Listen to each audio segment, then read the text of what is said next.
Hello, hello, MoB family. Let me type this in real quick.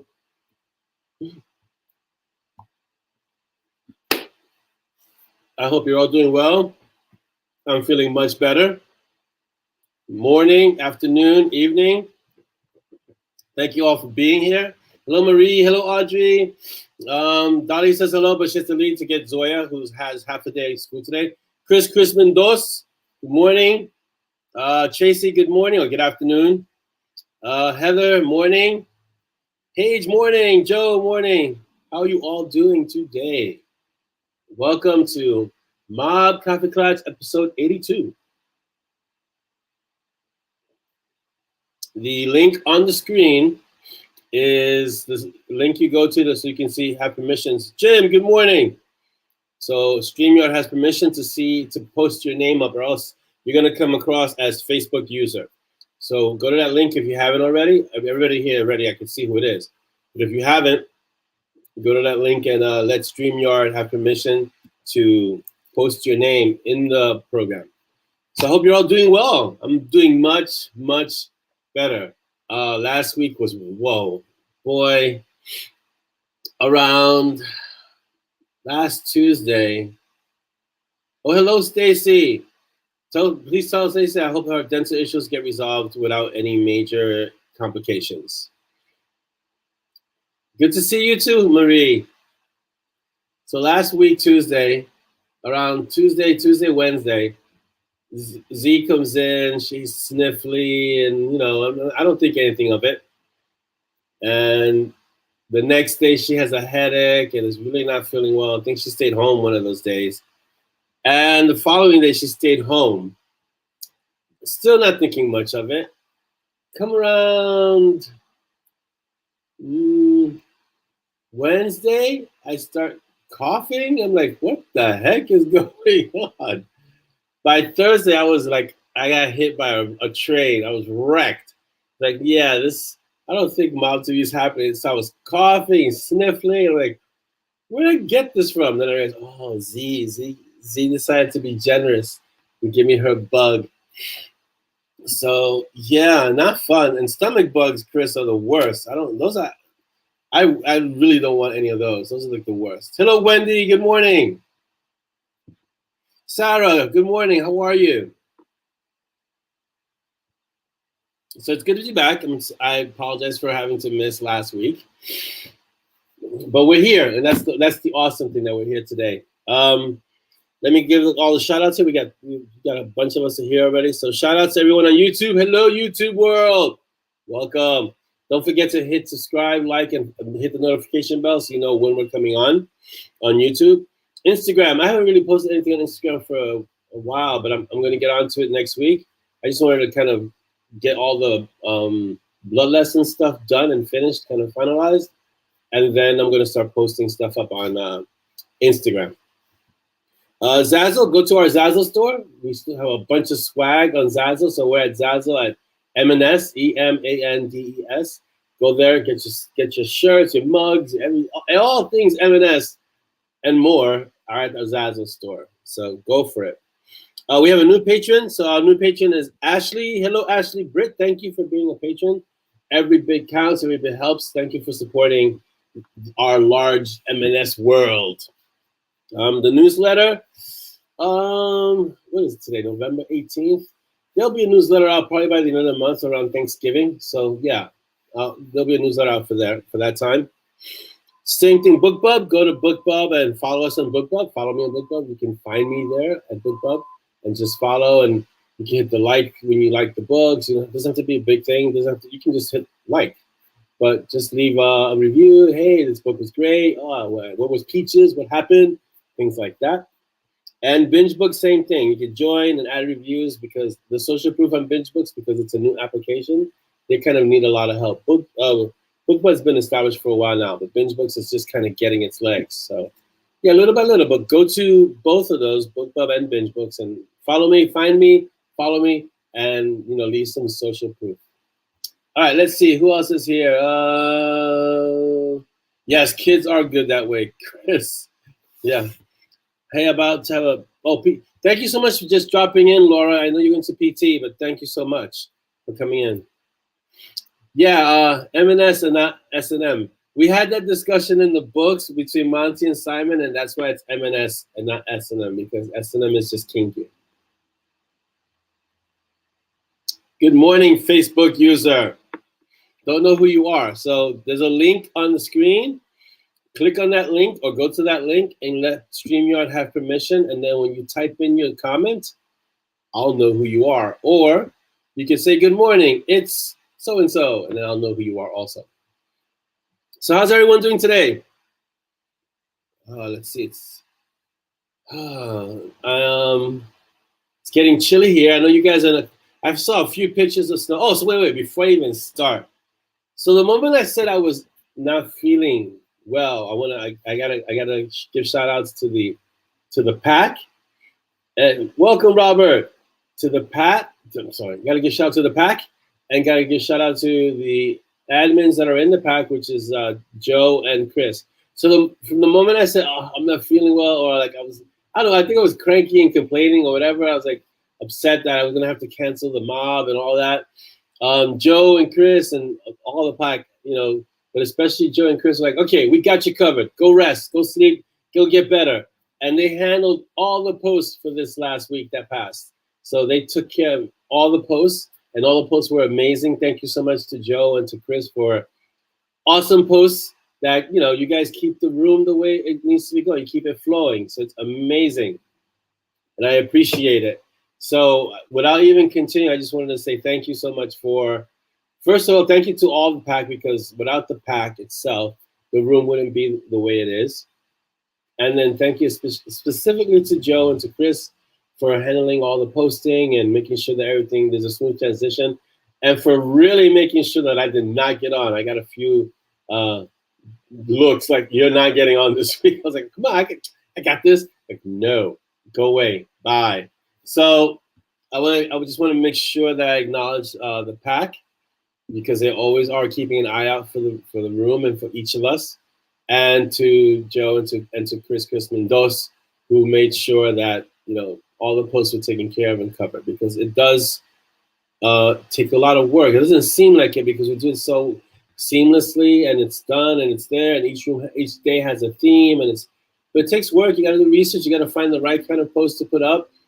It has, we have a lot of kids who look at this room, and so they can't be rated, R. They got to be mostly PG and things like that. So it does take some finesse, and we also have to make the room a safe space, which is really, really key. That our room is always, that the MoB is always a safe space for people. So it takes a lot of work to make it look that easy. Put it that way. I have one of the most excellent support systems, and Dolly also was like, "You're not gonna get on, right?" It's like, that doesn't sound like a question. It's like, you're not gonna get on, right? Right. Okay.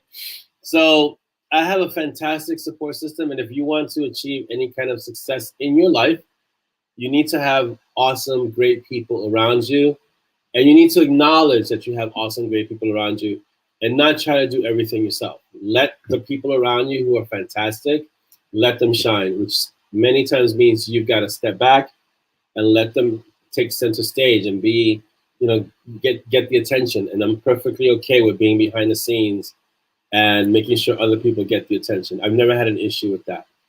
So yeah, I have a great support system. In the MoB, in the books, in just in life, I have a great support system. Let's see. Let's see what I miss. Jim says that the inverse, right? M&M, M&S, it's all connected, Wendy. Frigid 50s. I wish we had the Frigid 50s here, Jim. Good morning, Kitty. Welcome. 12 degrees in Kansas City. Yeah, I'm not going to be visiting you for a long time at 12 degrees. That's way too cold.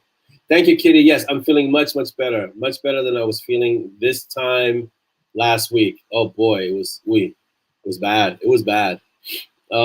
Fever, no vomiting. I didn't have a stomach bug, but fever, aches, and headaches. It was not pleasant at all, and it was really sudden. And then my wonderful Valkyrie, the youngest Valkyrie, I said, "Thank you so much for sharing this with me." She goes, "You're welcome." Like, yeah. And she bounced back like a day after. She was like, great. She's like 100%. I'm like, really? This is what happens when you're 11, 12, and not when you're much less young. So cold in North Alabama. Yeah, it's cold out there. I'm going to pass on being, I'll stick to New York. New York right now is, I don't know, we're not that cold. I'll tell you where we are at New York. New York is 41 degrees. I'll take the 41 over 12. That's yeah. I expect 12 here in February. Marie, thank you so much for being here and dropping in and saying hi. You're always welcome, and have a great weekend. Renee, welcome. Good morning. It's 8 in the UK. 8 p.m. I'm guessing. Yes. Denver is 15 degrees and the kids going to the bus. Oof, yeah. See, when I was young, I was just discussing this with Dolly this morning. My kids get driven to school. I drive the kids. I do school runs in the morning. I drive them. I chauffeur them, basically, except for the Warrior, because his school is way out in Brooklyn and he has a bus that takes him to school, right? But the two girls, the two Valkyries, they get driven to and from school. And I remember when I was younger and I was going to school and it was brutal out there. I just had to put on an extra layer. I didn't have anyone to drive me to school. And that is, yeah, like Jasmine saying, 15 degrees, kids going to the bus stop by himself. Those are the stories of, and it was uphill both ways, basically. I'm hoping we don't get too much snow, but it's 41, so we'll see, Pat. Welcome. 41 degrees in Alabama. Yeah, that sounds like it's cold for Alabama, no? Exactly, Jim. We walked uphill in the snow both ways, and there were bears in the road, and we had to fight our way past, going to school and coming back. So, yeah. So this whole thing about it's tough getting up early. I have to channel my what's the famous drill sergeant from E. Emirate from a Full Metal Jacket. The favorite, he was an actual drill sergeant, Emirates something, I think it is. Every morning, I used to have to channel him to get these kids up because really, so really, guys, let's wake up. So, Ermi, yeah, it's something. I mean, he's famous. I think he passed away. I'm not sure. I'm pretty sure he passed away. It was recently though, but he's like the quintessential drill. Arlie Ermi, yes, the quintessential drill sergeant. He was amazing, and so I gotta channel him in the morning sometimes to get these kids moving. It's crazy. We wrapped our feet in bread bags to keep our feet dry. I believe it, because what we used to do is double up on socks. So yes. Right, Wendy, that's all. Yeah, when it was really cold, what'd you do? You just layered up. Sometimes it was 15, 20 layers, and you couldn't lower your arms because you had so many things on, but then you would just jump in the snow and it was perfect. So yeah, it was great. Yeah, we would just double up on socks. Our sneakers would be this big. And we just trudged through the snow. I had to trudge through the snow. And actually, in reality, to get to my school, there was a bridge that there was no other way to get to that part of the neighborhood.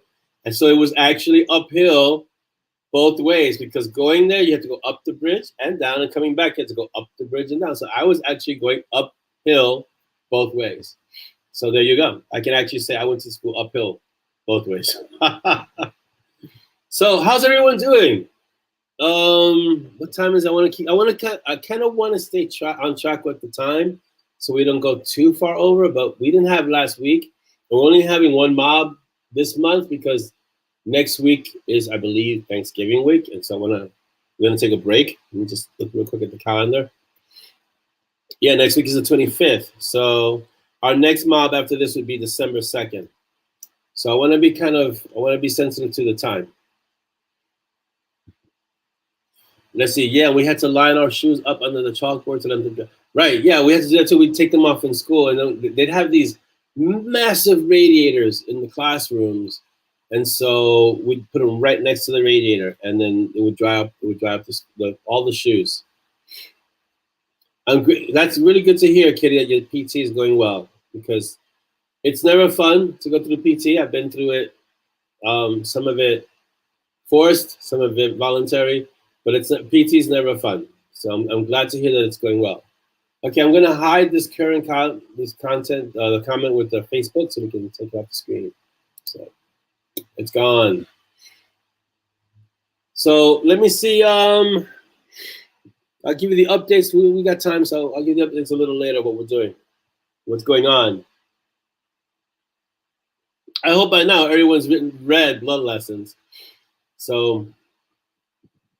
I'm currently, well, let me see how I can put this so that I don't speak ill of another author. I'm currently reading a book series that, if you're a writer, pay attention, please. I'm currently reading a series that turned me off. It was on book, I think book 4 or something like that. I'm not going to mention names, but what this author did, and maybe I'm completely off. Okay, and so this will be a moment where you guys can tell me, Orlando, get over yourself. It's not that bad, whatever the case may be, right? I'm reading this book. It's a fairly okay book. It's pretty interesting, right? And in the middle of the book, the author starts referring to other stories regarding these characters that I'm reading. But it's basically like, how would I give you an example? All right, so imagine you're reading a Monty Strong book, and then I say in the book, let's say you're reading Broken Magic, which is the next book, but I write, and these are the adventures of Simon and whatever, and Peaches, but I'm not gonna say in this book. You'll have to get the other story to find out what really happened. While I'm in the book itself, for some reason it jarred me. It jarred me right out of the story, and I was like, why would you do that? Why would you? It seemed to me like a shameless plug. And for some, I mean, maybe this is just me, right? So I'd like to get your thoughts on that, because I put the book down. I was like, why would you do this? I don't you need to put ads. It's like watching a movie and in the middle of the movie, getting an ad for another movie that has the same characters as the movie you're watching right now. It's a whole different story, but it's like you're getting an ad for another story in the middle of the movie. It's like, why? Why would you do that? No, those are not the initials.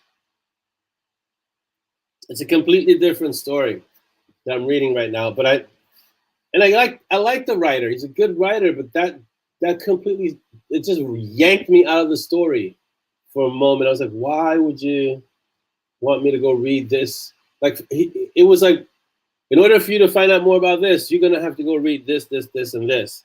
And I was like, but why would you do that? I was just getting into the story, and all of a sudden you kicked me out of the story. So it left a bad taste in my mouth. So I was like, I'm not crazy about this at all. Like and I think it's more as an author, it seems, the way it came across to me is that it seemed a little underhanded, you know? Like, if you really want to find out more about this character and what they did in that place, well, you're gonna have to go read that story. There's no need to do that. That would be like, ooh, I'm serious. I stopped reading it at that moment. And I've tried to go back and read past it, kind of like, okay, let me give myself some time, I'll get over it. And, but it irks me, and it was in the back of my head as I was reading. And then he did it again, and he did it a few more times. I'm like, okay, I'm done. Really, I just can't with this. It's annoying. Yeah, like RJ's saying, it would be annoying. But I don't see the purpose of it if you're writing stories and you're writing engaging characters. There's no need to do these kind of tongue-in-cheek. Well, if you want to find out this side story, you need to go read this, the adventures of this, this, and this. Yeah, it's urban fantasy, but I'm not going to say any more about that, Jim. Because I don't want to, one of the things that I've always stood by is that authors don't need to tear other authors down. And so I don't need to. I'm just saying, because there are a lot of authors in the mob.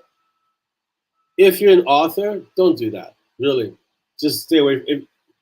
Put it to you like this: I have people approach me asking me, "What's the order of the books, and how do I read all the books?" And I've just found out that you have all these other books written, and the characters are related.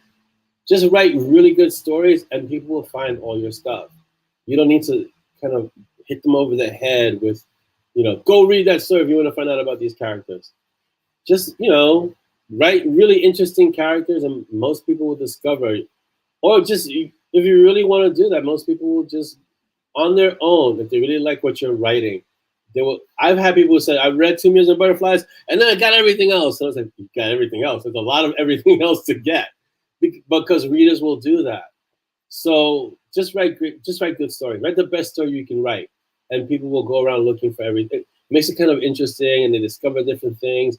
A lot of people find me through M&S. A lot of people found me through Spiritual Warriors. Some found me through Night Warden. Some found me through Bug and the Gatekeepers. And so it's fun to do it that way, but you don't want to bludgeon people with go read this and go read that. It just seems a little forced to me. But that's my rant. That's just me. You know what I mean? Yeah, I can see that happening in comics, because the comics world is a little different from the book world in that sense. But even then, it's it's not so in your face with the comics. I grew up reading comics. I know how the crossovers work. I know what they do, the mashups. I remember when DC and Marvel used to have once every year they'd have one big annual book. And when I mean big, it was like big, like huge. And then they do occasional annual get-togethers, meetups, or fights. Right, Jasmine. Yeah, like Jasmine's saying, add enough context, and at the end of the book, add a link to all your work, and that's it. Yeah, it also makes fun when you see cameos. Hi, Benno, welcome. Cameos is one thing. I love having cameos. Like I think in the Ruler Council, Gray was hanging out. Half the trilogy, Gray was in that book, in those books. And I didn't think I gave any background to who Gray was or what he was doing. He just happened to be one of the characters in the trilogy. Now, if you wanted to know more about Gray, you'd have to kind of search a little bit. I'm not saying it should be hard, but the story wasn't about Gray, even though he made cameos there. And that happens in the Monty Strong books. You have Most of the cameos went on to have their own kind of stories, which is great. But in the Monty and Strong series, I don't make it a point to say, well, now if you want to find out more about this character, go read that. You know, it's like, no, there's no need for that. You know. Let's see. Pat says it's kind of a double-edged sword, chancing reader not knowing the background story, and a reader who devours the entire series but gets a synopsis of each of the past in each subsequent book.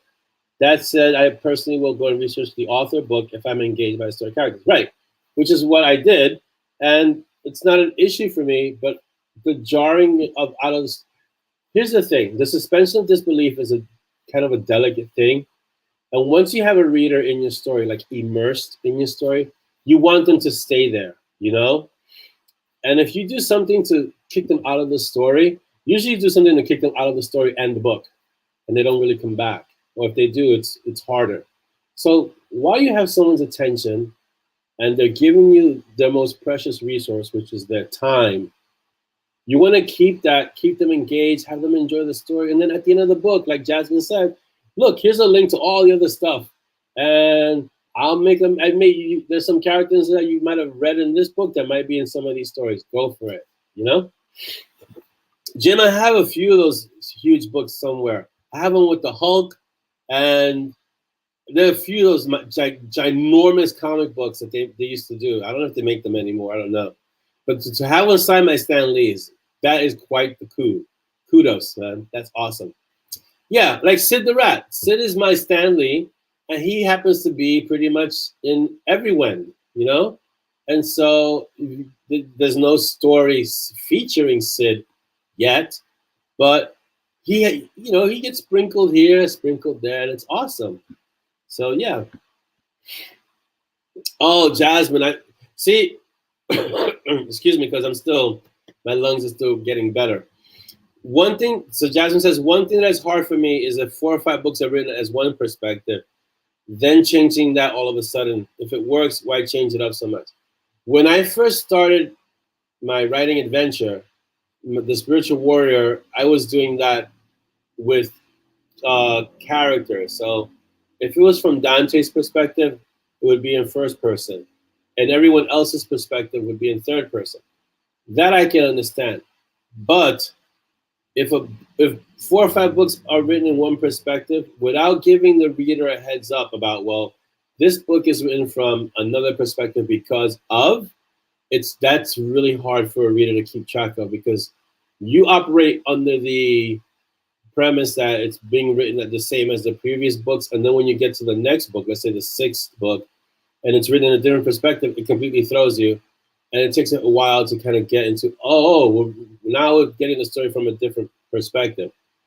Some people don't mind it. For some people, it's like, it can be really jarring also. It can throw you out of the story as well. I try not to do that too much. Let's see. The last time I did perspective changes was when I'll do the whole book. So like when I did Gatekeeper, the first one was, Jericho, was Porter. And then the second one was The Way of Bug, but it was in Bug's perspective. And I'd rather do it that way. And the third one went back to Porter. So I'll try to keep it in a one perspective for the whole story. And like Mountain Strong is all Simon. So I think that happens in the beginning when authors are still finding their voices. And so they're kind of feeling out different voices within the story. But it's usually in the beginning when an author's still kind of getting their legs and trying to figure out what their true voice is, and so that there's a lot of perspective swapping, which could give you a little bit of reader whiplash. Like, huh? Who's speaking now? So to be really careful about that in terms of, as an author, who is speaking, when, and how did that change get made? It made sense. Because because if the main character, if the main narrator is kidnapped, then someone else has to do the speaking, unless he's going to be speaking as the kidnapped individual, right? Rashomon, yes. Oh, let's see, Jim Hickey. The biggest one that got me was the Kevin. Yeah, I hear. Again, I want to be diplomatic about this. Simon's not the only one that has an issue with this. I hear questionable things about the end of the Iron Druid series, and it's sad because I didn't finish book 7. I started it, and then a lot of people warned me. I still have to finish it anyway because I want to be able to say I read the whole series. But yeah, I heard that it changed so drastically by the last book that a lot of readers were like, "I'm done with Kevin Hearn." Listen, every author takes their risks when they're writing their story, but smart authors learn that without readers, you need your readers. And so if you have a dedicated group of readers, I don't know. See, I would for me to do something like what Kevin Hearn did. I did that. I killed peaches in one scene, one book. This is way back in book 3. We're in book 17, right? And I killed peaches. And I know I've mentioned this story before. Peaches came to his demise because I thought he was just like a throwaway character. He wasn't going to really catch on, and he's just a dog. Why would I? I mean, I love dogs. I have my own dog, but why would he be so important to the story? So Peaches had an early death in book 3, and everyone let me have it. So I listened to my readers, and so on something like that, you have to listen to your readers. And so I don't know if Kevin has a group of people that, like we have the art, who would have said, "Whoa, Kevin, this ending, you need to really kind of, maybe rework that a little bit because it's making Atticus look really, really bad." And so we'll see. I mean, again, he's doing Plague of Giants now, so I don't know if I don't think he's ever going to go back to the Iron Druid, that first series. I know he's going to do stories in that world, from what I understand. But every author takes their chances with that. I try not to. If I'm going to do something that radical, let's say like Simon's going to die, or Monty's going to die, or someone's going to lose an arm, or I'd like to, for me to go that far with a character, something such a drastic change like that, I would have to run that first by my readers to see if the story really requires something like that. Then that would be a hard choice to make, There's no way I could kill Peaches, Tammy, ever. The planet's not big enough for me to hide in, for me to kill Peaches and escape unscathed. It just wouldn't happen. So I learned that lesson in book 3. I really internalized that lesson. They say don't kill the dog, and people have done it. The problem with that I've discovered is that when the character becomes beloved, like Peaches is, you have to understand that I beat up Peaches, but Peaches is a hellhound, and he's pretty much indestructible. I mean, he's had his vulnerabilities and he's been hurt, but to actually contemplate removing him from the series, it doesn't even compute in my head, I have acquired some wisdom, just a little bit, Tabby, just a little bit. Light bulb moment. I think I know who you're referencing. I make fun of him for it, but he's unabashed. I doubt you know who I'm referencing, but you can always PM me and I will let you know. Paige. Oh, sorry. Jasmine, you gotta go, but have a great rest of your weekend. If I killed, I would never kill Peaches for real. It just seemed that he was in a hurry to finish. Yeah, Audrey, I got that same impression. And what happened, from what I understand, I didn't hear it from Kevin, so this is secondhand knowledge, but that he was on contract to do the Plague of Giants, so he was kind of under a time crunch, and that Iron Druid had taken too long, and so it kind of had to be done. So that time compression does affect the story. I don't know if that's true or not, but if that is a fairly good explanation of what could happen when you're faced against this other deadline and you haven't finished the other book, and so you've got to wrap it up quick, and it may not have gotten the attention it needed or deserved. Or Monty and Strong, right? Thor, correct.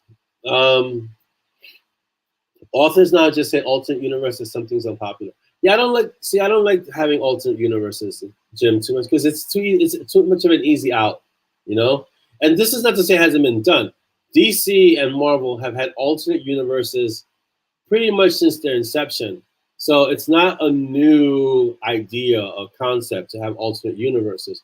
But I don't like using it as a device to kind of get out of stuff, Even having Sid, who walks timelines, And so I could easily do alternate universes. Even then, I like to keep them separate because there should be a consequence to messing with the timelines. There should be. So yeah. Once it gets done, Thor, you'll definitely have it. I think people are just recovering now from the COVID and everything. But he didn't need to completely trash his main. Right. It's like Paige is saying, you can have your characters go through changes, right? And major changes. But you don't need to trash them, because here's what happens with main characters. Your readers, and this is for the authors, right? Your readers fall in love with your characters, or they love to hate them, or whatever the case may be, but they form attachments to your characters. And I read a study where it's just as real as if it's a real person. And so for me, it seems to be a bit of disrespect to just kind of do something like what happened to Atticus, disregarding the feelings of your readers. I mean, I've met readers, not with my books, but readers who've like thrown books across the room, or I'm never going to read that author again, or whatever, because it did such and such and such to this character. Part of my brain says, you realize this is a fictional character, right? You understand that this is not a real person. But then the other part of my brain is like, yeah, but this is like the stuff. This is the stuff that we grew up with. Like, okay, let's say most of us here are Star Wars generation or Star Trek generation, but we feel passionately about those characters, like, because they tie into formative parts of our youth, our growth, like, important parts of our life. And those characters existed while we were going through these important moments. And so it does become real on some level, right? So when people get really upset about the last Star Wars movies, which I haven't seen, not because I haven't wanted to, but because they didn't really call to me after The Last Jedi, I understand that they're upset, because this is the group that grew up with the first 3 Star Wars movies. And they feel that the last 3 did a disservice to the franchise, to the story, to the world as a whole. I get that. And so as an author, you have to be sensitive to what are the reader's expectations in regards to your characters. Are you going to make them go completely against the character they expect? And if so, why? Like that moment, I think there was a book where I had Simon speaking all kinds of gibberish, but he was like drunk with power, or there's all this kind of stuff happening to him. It was out of character, but there was a context to it. And if you're going to do something out of character to your characters, there should be an explanation, a reason for it. So it's really important. I mean, if you're going to do things like that, then be a George R.R. Martin, who, once you read the first book, no one is safe. Anyone can die. And it's like in his world, he did an interview. It's like real world. It's like real life. Anyone can die. And so in his books, you don't get too attached to anyone, because at any point in time, they could die. So people don't get too attached. And so, but he set up that expectation early on. It wasn't like he was writing a Lord of the Rings type story, and then all of a sudden went into I'm going to start killing people, because that's too much of a jar. It's too shocking for people, and they will stop reading him immediately. Now they've stopped reading him for other reasons, but has nothing to do with the story. But unless they come back and support, like even in Star Wars, Lucas was really smart and wise in the fact that even though Obi-Wan gets killed, I use that in quotes, by Darth, he still comes back, right? You hear him in the X-Wing, use the Force, Luke. And you see him at the end of Return of the Jedi. So he's dead, but he's not really dead, kind of thing. Because Lucas understood how attached people had gotten to Obi-Wan. So even though he was dead corporally, right? You heard him in the X-Wing with Luke, use the Force, and he puts down the computer, and he's going to eyeball the shot. So that's important. Same thing with Yoda. Yoda just disappears. And then he comes back at the end of Return of the Jedi. Now, the fact that they switched Anakin, I'm not crazy about that. But, right, Gandalf came back. When the Balrog, so they're on the bridge, and the Balrog they're fighting the Balrog, and Gandalf does the famous "You shall not pass," and they're running past, and then the Balrog, in the movie at least, flicks out a whip and grabs Gandalf by the ankle and then yanks him down with him. You think, oh my God, Gandalf is dead. But he comes back as Gandalf the White, because Tolkien knew you're not going to kill Gandalf. Now, I don't think Gandalf could have been killed, but the point is that you have to respect your readers. You have to really do it in a way that's going to be respectful of your readers' time and investment in your story. Yes, like Paige is saying, I'm reading up a little bit, that readers do relate emotionally to characters just like in real life. That has been proven. That's a study that's been done. And yeah, like Chris says, it's real in our heads. And that's what it says. Thor says, yeah, Han shot first. I believe he did.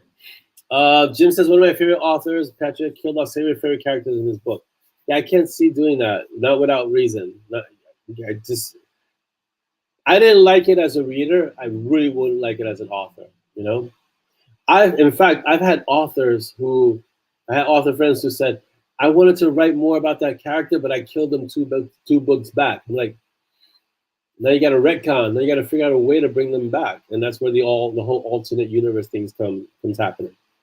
Tammy says, I watched Old Yeller exactly once. I consciously went intimate where I know the pet will die.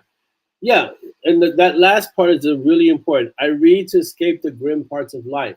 That's why I write, so people can escape the grim parts of life.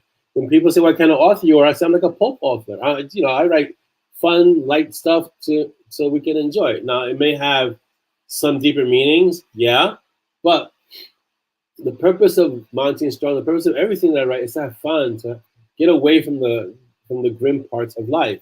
So if life is already grim, and then I'm going to write a story and make it even more grim, and this is not to knock any of the authors who write grim stuff, but life is already dark enough. I'd rather shine some light rather than bring more darkness into it. If I'm going to write stories, I'm going to make them fun. I'm going to make them hopefully funny and interesting and take your mind off the grimness of life that's happening around you. That for me is the purpose of the writing. Let's see. One of the best things about, this is a Facebook user, I don't know who, but okay. One of the best things about a good book is being able to visualize them as real. The best authors have an ability to create such well-developed words and characters that feel real. I felt a large part of this with Monty and Simon and Bloodlust. And thank you. Yes, I try to make them real. Like, it's important. It's important for me to have. Here's the thing. If the characters don't feel real to me, they're not going to feel real to anyone reading the story, because they need to feel real to me first. And if they don't feel real to me, if they're two-dimensional, when you read it, it's going to come across as this character's flat. It doesn't feel like a real person. So they have to feel real to me first. And if they don't, then I can't write them as a character in the story. It won't work. Paige says, her went beyond. Oh, wow. See, I didn't read the last book, Paige. That's why, because I stayed away from that. All the heroic, wonderful things, and the story and the series was so awesome up until book 6. Let's see. All the heroic, wonderful things he did, and at the end, he's told everything he did. He did everything selfishly and wrong, and none of it was what we read as thought it was. And yeah, see that? It's gonna turn. So here's the thing. I don't just write Monty and Strong, but let's say you discover I'm on book 17 now, right? Book 18, I'm writing book 18. Let's discover in book 19, I kill Monty. Are you really gonna read book 20 or 21 or 22 or 23 or any other thing that I write? Because it feels like a betrayal. It feels like, yeah, I trusted you and you killed one of my characters, one of my favorite characters. How could you do that? That's what happened with Iron Druid. That's my, mind you, that's my opinion as a reader, not my opinion as an author. And I haven't spoken to Kevin about this, but that's my opinion as a reader. That's what happens. It feels like a betrayal. So I don't like to betray my readers. No. I'll tease them and I'll torture you guys and I'll give you hill huggers, but to betray you, no. I learned my lesson with book 3, really. I did. Like when Peaches was gonna die, I learned my lesson right away. I was like, nope, not even. Just like Jim doesn't watch movies like Sophie's Choice. Good call, Jim. And Gandalf 2.0, right? Because he went in as the gray and he came out as the white, so he got an upgrade. So it's awesome. Right, Kitty. And that is the purpose of reading for fun, and that's the purpose of writing for fun. When I write to enjoy the. Okay, let me quantify that a bit. Writing is tough. Writing is hard, but the end result of writing is always a sense of accomplishment and pleasure, and it's always worth it. Always. The process is hard. The process is difficult, but it's worth it at the end. And I can't tell you how many emails I've gotten, personal emails, that have told me, listen, I was in the hospital and my mom was sick or my dad was sick, and I was in the waiting room. And while I was in the waiting room, I was reading a book. And for the short time that I was reading a book, while I was waiting in the waiting room, everything was okay. My world was okay. I was laughing, and I wanted to smack Simon upside the head. And Peaches is amazing. And that makes it all worthwhile. Because imagine you're in a waiting room or you're dealing with something heavy in your life, and then I'm going to write something that's going to be even heavier and hit you with that. You're going to be like, no, I can't read this right now. My life is a train wreck right now. How am I going to read this? You know? So I have to be able to see it not just as an author, but turn it around and see it as a reader. And this is what, sets Dolly off so many times, and it makes her laugh. Because I'll be reading a passage to her, and I'm reading it like a reader, and I'm giggling and I'm laughing, like, oh yeah, and she's looking at me like, didn't you write that? I'm like, yeah, but look, check this out. Oh, and I'm laughing, and she's like, but you wrote that part, right? Yeah, but listen, because I can appreciate it as a reader, and I have fun with it as a reader. And the reader brain and the writer brain are two very different things, It's like, but yeah, it's important. And so for me, it seems like a betrayal when things like that happen, like what happened in Iron Druid, unfortunately, So it's important you're told as an author, never write with the reader in mind, in the sense of writing to readers' expectations. You have to write your story the way you have to write your story. And I'm sure Kevin did that. He wrote his story.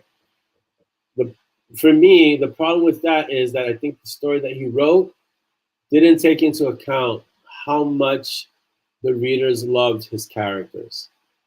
And so Atticus was treated the way he was treated, and it didn't feel, for a lot of readers, it didn't feel like he did the character justice.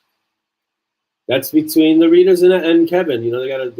He's gotta hash that out with them. So it's important.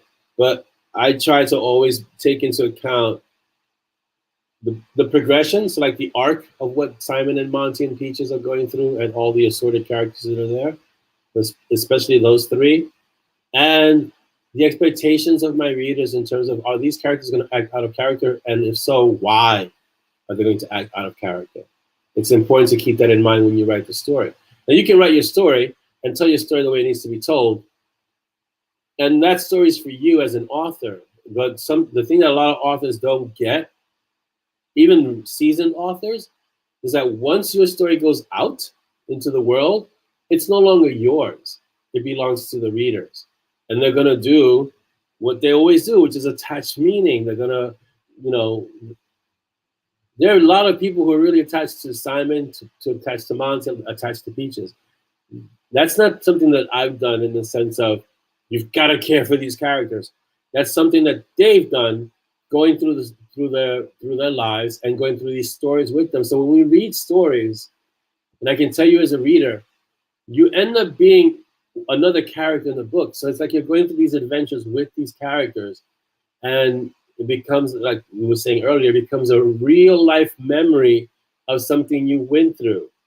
And the greatest thing a reader can give you is their time and attention. So as a steward of that, as an author, you have to be wise enough to know, you're giving me the only non-renewable resource that's present. You're giving me your time. You can never get your time back. I have to be wise about how you use your time that you've given to me, and honor that agreement. It's like there's a contract between an author and a reader, and I have to be careful not to abuse that. So yeah, you can't kill Simon, really. I mean, you can, but you can't. So it's like Tammy says, the Schrodinger's cat similar. He could die, but he really can't die. So that's a problem. So someone will try to figure it out, I'm sure. Kitty says, I laugh so much while reading Blood Lessons. Me too. I laugh so much while writing Blood Lessons then reading it, then giving it to Dolly and she'd read it, then I'd read it back and I'd still be laughing, and then I'd write the next part and I'd laugh. And it's like, yeah. And that's when I know that a story is working. If I'm not having moments like that, something's acting funky. Can you really kill Simon? Yes, you really can. There's a way. I mean, it's in the books. Dolly's not here, unless she's here and she's not really here. She's not here next to me. No, but she might be elsewhere watching. Yes, you can really kill Simon. He's mentioned it in the books, and I think, if I'm not mistaken, he's already died once. So you can kill Simon. Yeah, Jim. The reason why I do that is because, as I've said before in the past, I have a real interesting love-hate relationship with New York City. It's my city. I grew up here. I was born here. I grew up here. I love this city, and at the same time, I kind of hate parts of the city. Not so much the city itself, but kind of what it brings out in people. So I try to get that across in the story. The city's an amazing place. It's a vibrant, alive place. And so I try to convey that in the story. It has a really, really rich history that not everyone gets to see, because everyone's just running the rat race, and everyone's just running back and forth. And they don't get to slow down and kind of really look at the city and the history of the city. And some of it's good, some of it's bad, because, you know, this city was, like most cities, it has light parts and its dark parts, right? And so I try to get that across in the stories as a New Yorker. And it's the reason why, if you look at all my books are set in New York. I kind of lucked out being born and living in this city. I have set books in other places, but I really love setting books in New York, because New York is a character unto itself. And you're never going to exhaust New York City as a setting. Never, never. And don't worry, Tammy, Monty's not going to get killed. So let's see. No killing Simon, no killing Peaches, no killing Monty. Facebook user, who you are right. None of that will happen. So, yeah. And I really hate the Tate. Yes, I do. I love London, and if I can go back and visit regularly, I would. I love going to the city. One of the things that I enjoy so much about London is the juxtaposition of the old and the modern. So I used to walk down the streets of the Thames. I used to walk down by the Thames and then go into the little arteries, the other streets. And you can see a pub that's been there for since the year 1100 next to a brand new construction, which is incredible, because you don't really have much of that in New York. In New York, the developers kind of build in certain areas, and the older areas, the older buildings are all landmark, so they're kind of there's no new development in that area. But in London, you could have a really old pub that's been around since, almost the beginning of the country, and you can have a building that went up 3 years ago. And so that kind of weird paradox juxtaposition of the old and the new makes London a really, really interesting place to just kind of walk and be and enjoy. Everything except for the Tate, of course, because the Tate is like Tammy is saying, the Tate is the M&S Kenny from South Park. It needs to die. And I'm telling you, even if the Tate is not in the book, if they're not in London, they're gonna be news, oh, did you hear the Tate got destroyed or something like that? Because it's gonna die. It's gotta keep. The great thing about the Tate in the Monty and Strong world is that it's located over a ley line, so they have to keep rebuilding it because it's so important. But that just means that it can get destroyed over and over again too. So when is the Tate going to be destroyed again, Audrey?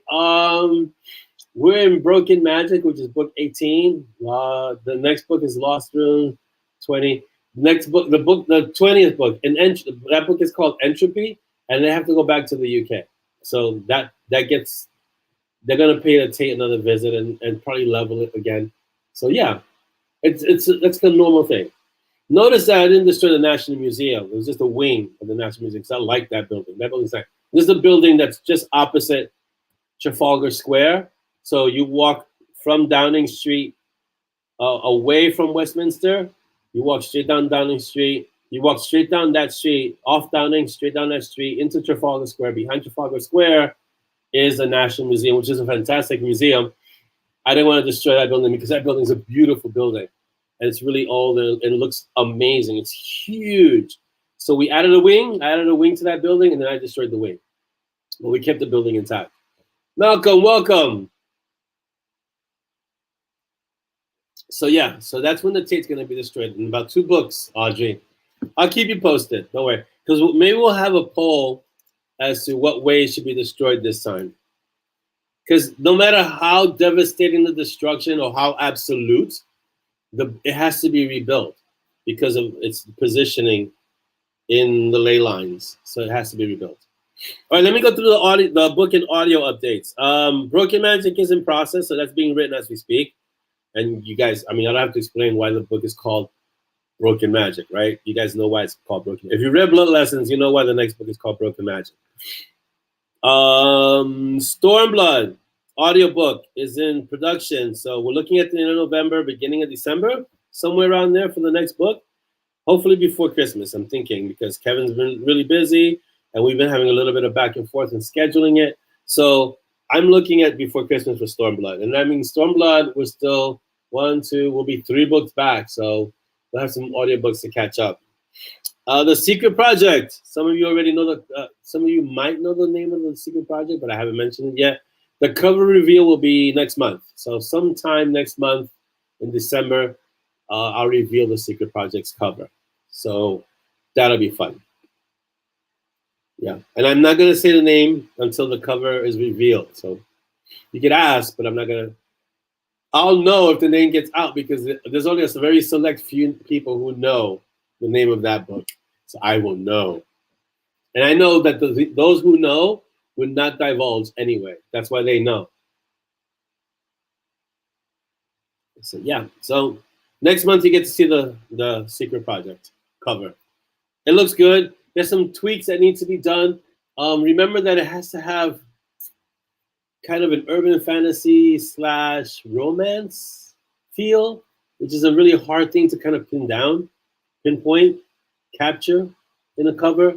But I think the artists at the Range Doctor Design are getting a really, really good hang of it.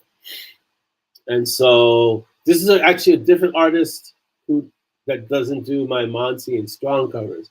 So it's a completely new artist at the Range Doctor Design. And so we're working in a little bit of a different direction of how to kind of capture urban fantasy and romance on a cover.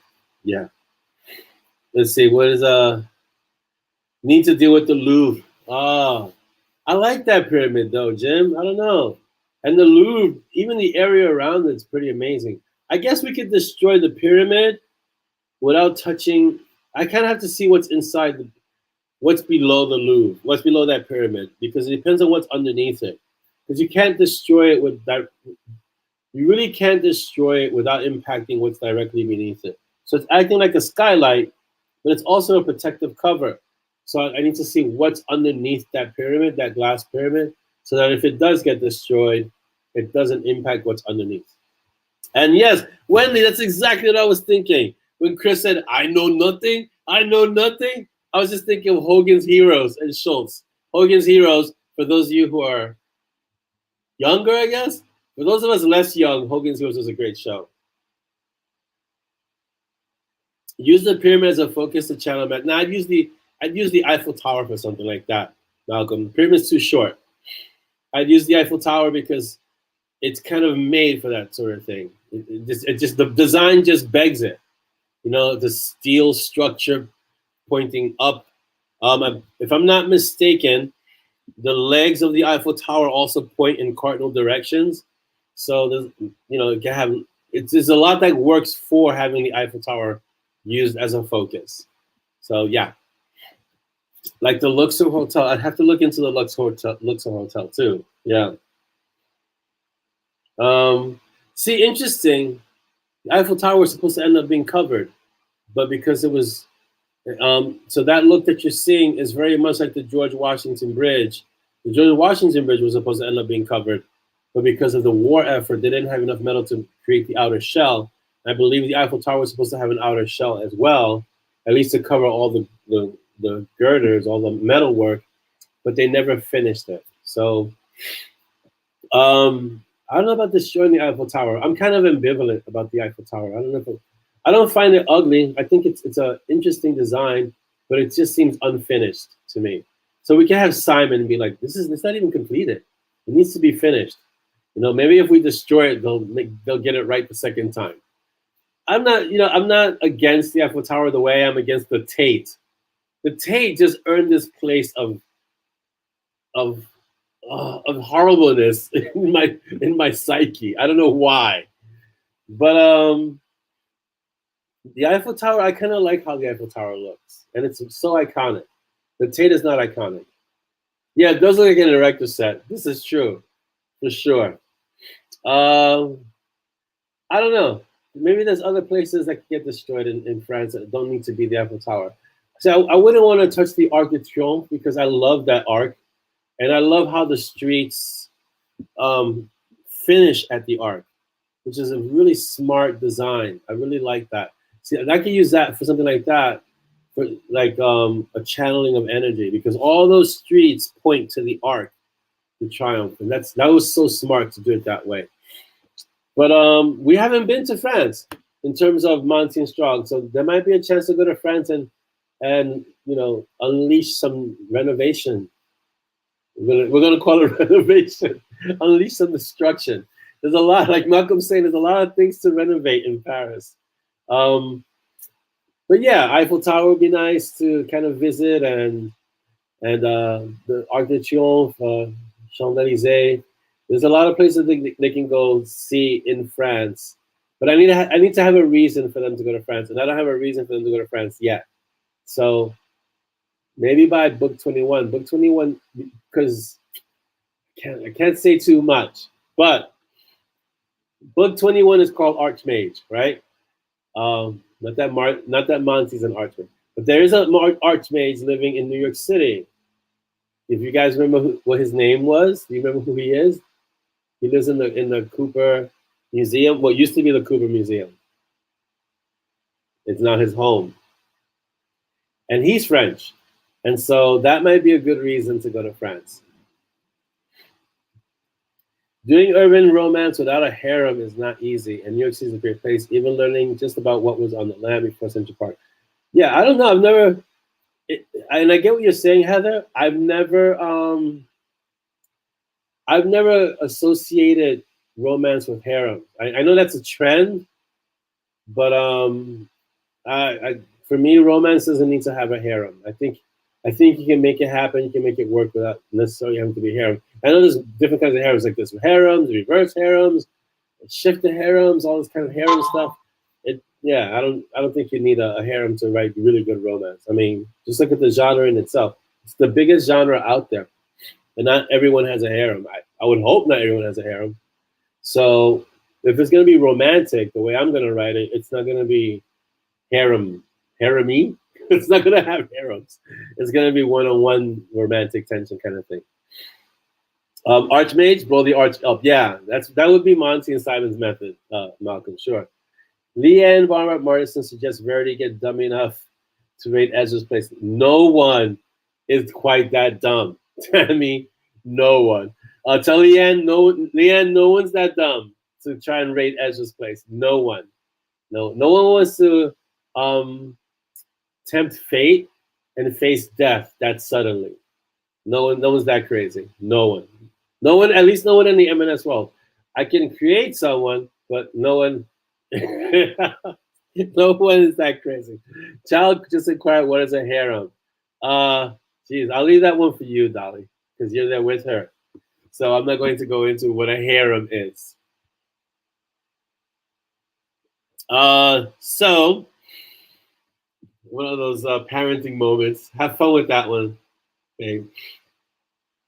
So in terms of going to France, Simon, after Entropy, which is book 20, book 21, Archmage, has him dealing with a French. Come on, you guys know who this Archmage is. He's in New York. We dealt with him early on in the books.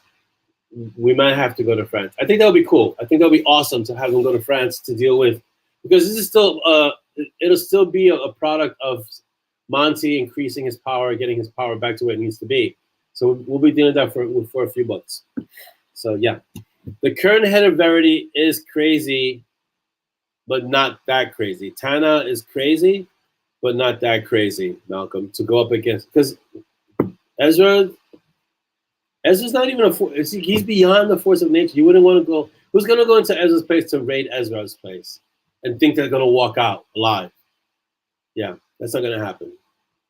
Yeah, zealots can be short-sighted, and I totally agree with that. But I wouldn't have Tana do it. I'd have maybe one of Tana's acolytes or someone who wanted to rise in power, or, it wouldn't be her. You'll discover in Broken Mansion that Tana's not as crazy as everyone perceives her to be. And that's by design. She's done that intentionally. She wants people to think that she's crazy and unhinged and deranged, when really what she is conniving and devious and smart and intelligent. And it takes a really, really sharp mind to have people think you're crazy when you're not. But you use it to serve your purposes. Oh, excuse me. Questions. All right. I'm not going to be able to see the feed. Hold on. I got to switch screens real quick. I have questions from last week because Audrey had a question and Craig had a question. So I put that up. So let's get to the questions. So we got like 5 minutes. I want to answer these questions right away. From Audrey. Orlando, who was your biggest inspiration when you were a child? Wow. You want to go back that far? It's a little out of context, so I don't know what inspiration to do what. I had a lot of inspirations to do different things. I've done so much in my life.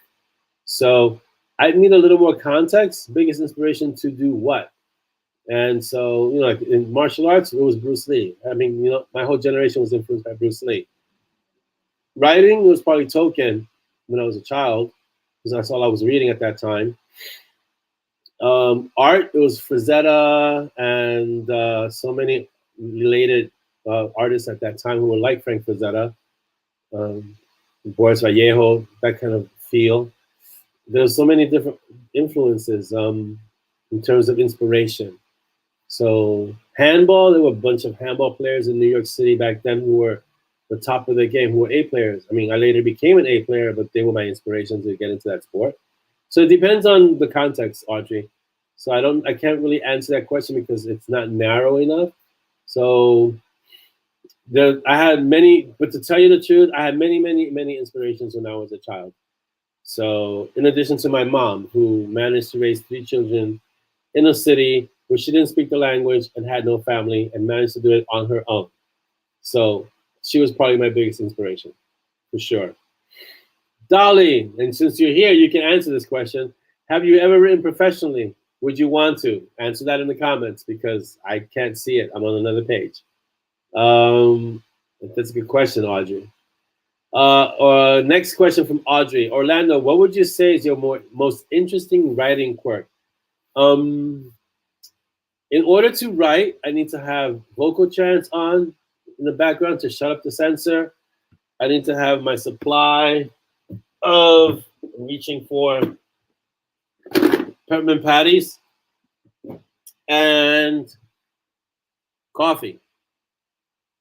Those are my most interesting writing quirks. I think that's about it. If I have, I can write without any of that, but that's like my ideal situation. Without the music is essential. But the other two, the coffee is important and the peppermint patties are important, but the music is essential. That's an actual writing quirk. I have to write with music. And it has to be vocal trance. Female vocal trance in the background, playing loud, and I can write. That's just the way my brain works. Craig El Dragon asks, if you could have any one ability from one of your characters, what would it be? And as a corollary, what negative influence would you have? I would be Sid. I'd be walking through all the timelines. And the negative influence I would have is that I'd be unraveling timelines all over the place because I wouldn't know enough to not interfere. So that's what I would have. And I knew that I would wreak havoc. So great question, Craig. All right, now, questions for this week. Marie de Valerio asks, do you ever act, in quotation marks, conversations between characters, either with Dolly or alone, to make them sound better? I do it in my head, but I don't even need to do that anymore because the characters speak so distinctly to me that I don't have to how the characters sound, what they would say, even new characters. That just comes from practice. But I've never really done that with Dolly in terms of acting out characters. But I've done the dialogues in my head, but when I'm writing it, I already know if this sounds right, this sounds wrong. Monty would never say this, or Simon wouldn't say this, or this isn't how Peaches would ask. And I'm so familiar with the characters at this point that I don't need to act it out. I naturally know what the next sequence would be. That's a great question though, Marie. In the beginning, it's important as an author to make sure that your dialogue sounds, I want to say right. It doesn't sound the way people speak. That's really key. It has to sound in a way that makes readers believe that they're listening in on a conversation. But it's not the way a real conversation sounds. You don't hear any ums or if you do that in a story, you're gonna bore people to death. All right, Rebecca has another question. What do TK and LD do for the holidays? Prevent destruction. That's what they always do. Just that they're not very big about broadcasting it. But that's what they do. And I'm sure they do the usual holiday stuff, But their main thing is they are the check and balance to a lot of things that haven't been discovered yet in the stories. But as part of the 10 are really, really important. When will Father Christmas? Another question from Rebecca. When will Father Christmas give Monty back his powers? Never, because Father Christmas didn't take Monty's powers, so he doesn't have them to give him back. Great question, but it's not going to really, impact the story too much. All right, those are great questions. Thank you, everyone. We're back. We got a few more minutes left. Let's see. Oh wow, I didn't know that, Tammy. See, look at that. Everything is connected, as someone I know says. A harem is where one man foolishly thinks he can cope with multiple ladies. Yeah. Julian, Sarah is right. Julian. And Julian is French. And so Julian will have to facilitate a trip to France somehow. Jim says, I still get pastrami delivered from Katz's because Jim is a very wise man with very good taste. Simon and Uncle Dex are not crazy enough to raid Ezra's place. They're crazy, but even Uncle Dex knows his limits, and he wouldn't go up against Ezra. No one in their world will go up against Ezra. No one.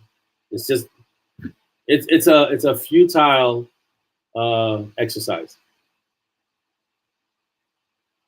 Let's see. Audrey says, I deliberately left it open. After all, what is most important? Like your mom answered. It is, and it's a great question, Audrey, because there's so many different inspirations in life, as you go through different phases of your life. But the context, or I would say the constant, is a person like your mom. Like in my case, my mom was that anchor. She was the constant. So I would say she was the greatest inspiration, but she spurred me on to try other things. But she was still the greatest inspiration, for sure. Dolly hasn't written professionally, but if she did, she'd be awesome. Jim, you take care. Have a great weekend. Thank you for being here. And enjoy your Katz's Deli meats. Let's see. I'm reading the feed. So if you see me going and looking to the side, because I'm reading the feed. Malcolm asks, how old is Dex? Very old. That's how old. As old as I need him to be. I think that was the answer I gave someone else. Let's see. They wear ugly Krampus sweaters and zap door-to-door solicitors while sipping cocoa. That's going to be what TK and LD do for the holidays. They're going to have ugly Krampus sweaters and zap door-to-door solicitors while sipping cocoa. Oh, good afternoon. How are you? What is that? Oh, what are you selling? Why are you running away? Kind of thing. Oh, my closer's coming in. I've just been told. My closer's, I think she's here nearby. I'm hearing sounds. Come this way, closer. Where is she? On the other side. Oh. No, because Peach is on the other side. You're going to have to go under. There you go. Just gonna fit in small. You're tiny. You fit. Okay, so wait. We've got, I want to kind of give a shout out. So you guys have to remind me, all right? Even though Chris does it, you have to remind me to shout out our regular indie authors, because it's really important that we support our indie authors, okay? In the beginning, very few people knew who I was because that's the nature of what this is like, right? And so when no one really knows who you are, it's hard to get people to support you. So let's be the foundation, the trampoline for other authors to leap and to go forward and to get recognition. So first one that Chris put out, I'm going to show these really quick. I'm going to go through them fast, but also because you know who they are, okay? So the first one is Ben Zakheim, Relic Throne. This is the 10th book in the series. Please go pick it up. So even if you don't get it from the page, get it from the content or look up Ben Zakheim. He's on Amazon and pick up his series. It's awesome. And Ben is a great author, okay? Next up is Rick Gualtieri. He wrote a Vela story. If you don't know what Vela is, it's novella. Vela is short for novella. It's a new kind of mode that Amazon is kind of breaking out. So he wrote Boer War. It's on Amazon. It's a cryptid thriller. So Rick is one of ours. So go get his stuff and pick up his Vela story or read his Vela story. I think he has like special credits and things like that. I don't know the details, but go get it, please. Stephanie Fox and Alex are an awesome couple. They both write. And so get their Stolen Trinkets. This is the audiobook of their book. So please get that book. Go out there and support our indie authors. Audiobooks are not cheap to make, guys. So if it's a good audiobook, you know that they had to invest serious money into it. So please support them so they can make some of that money back. It's really important. Our own Chris Mendoza has Wild Magic out. Again, it's on Amazon. Great author, one of ours. So pick it up. Chris, do we have any links for John Logsdon's last book? Can we get that really quick if possible? That'd be awesome. Yes, Foxy Steele, Alex Steele and Stephanie Fox. Yes, they're a great couple. I met them at a 20 Books to 50K conference a few years back. And we don't have any. Oh, it's a shame. Let's see. Let's see if I can find it real quick. Guys, give me a moment. Just because I want to kind of, cover all the bases, speak to all, get all the independent authors, as we call them, indie authors, and try to get as much as we can out there. See if I can just grab a link real quick. Here we go, Brave New World. And I know that this is a series. So I think book 4 is the latest book. Is it out yet, book 4? Or is it gonna be out? Is it out for pre-order? Here we are, Grave Dreams. Oh, this is book 3, this is book 4. Bear with me, people. Technical difficulties, please stand by. Grave Magic is the last book. And it's loading, is it loading? Is it not loading? It's loading now. Oh, it comes out, okay, so Grave Magic, let me get the link real quick.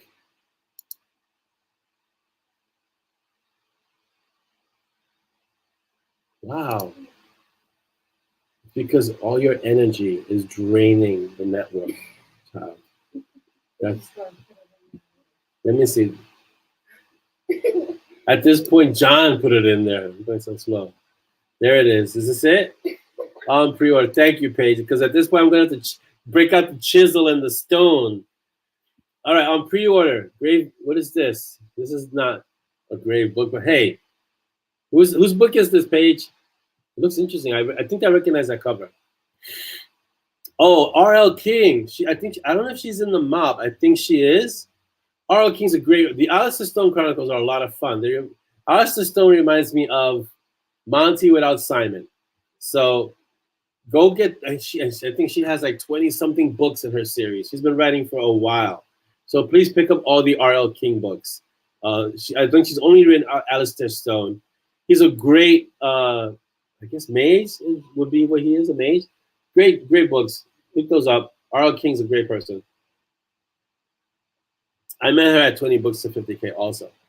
I think the link though. I need a link. Where's the link for this? The link that you just put. Not for Grave Magic. The picture. Joe, take care. Thank you so much. Is that the link to Grave Magic? Oh, okay. I apologize, Paige. That's the link to Grave Magic. All right, then. We're going to wrap this up. So, okay, we have all the links out. Chris, let's just make this part of the show so we can just do this a little bit more seamlessly next time. I apologize. Here's the link to Alistair Stone Chronicles. Oh, it's at 30 books. The last time I checked, it was at 27. Renee, thank you so much for being here. I want to thank you all for being here today. You guys are awesome as usual. Thank you so much for being here. Zoya, are you ready to close us out? Yeah. All right, so what are you going to say? Tell me here first. Say thank you for being here. Thank you for being here. Have a good weekend. Have a great weekend. This is my Kaffeeklatsch, episode 82. Ah, me too, I know, wow. This is Mom Kaffeeklatsch, episode 82. And have a good weekend. be uncommon. Be uncommon. Oh, happy Thanksgiving. Happy Thanksgiving. Everyone have a happy Thanksgiving. Our next Kaffeeklatsch is December 2nd. December 2nd. You're just going to say a date. December 2nd. The next Kaffeeklatsch. The next Kaffeeklatsch is episode 20. Episode 83 on December 2nd. You want to say that? Episode 83, December 2nd. Thank you. Guys, thank you all for being here today. Have an awesome day and an awesome weekend. Our next Kaffeeklatsch is going to be in 2 weeks, so December 2nd. Stay safe, stay healthy, don't get sick. Eat a lot of turkey if that's what you do. We have it every Monday, but make every day a day of Thanksgiving. You know, every day you get to wake up, it should be a day of gratitude. So thank you guys. And as always, be uncommon.